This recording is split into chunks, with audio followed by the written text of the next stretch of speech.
Pemirsa, untuk memperketat pengamanan di Bandara Ngurah Rai, pihak otoritas Bandara Ngurah Rai selama Hari Raya Lebaran secara rutin melakukan patroli gabungan yang difokuskan di area kedatangan domestik maupun internasional.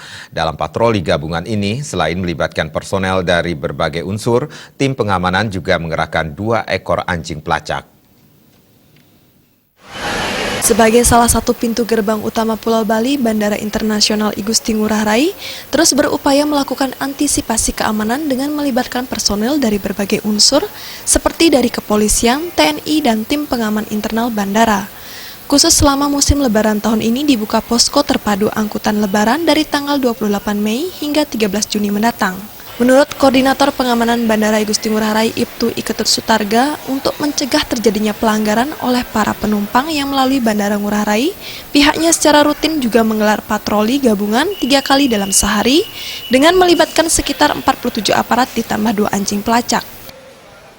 Rangka pelaksanaan pengamanan karena anjing pelacak dapat menemukan atau bisa menemukan sesuatu yang mungkin tidak bisa dideteksi sama kita dalam hal pengamanan ini.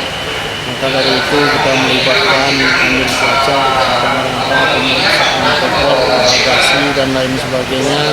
Dan mungkin ada penumpang yang membawa barang-barang yang dilarang dibawa, misalnya narkoba atau pisau-pisau yang tidak bisa masuk ke bandara.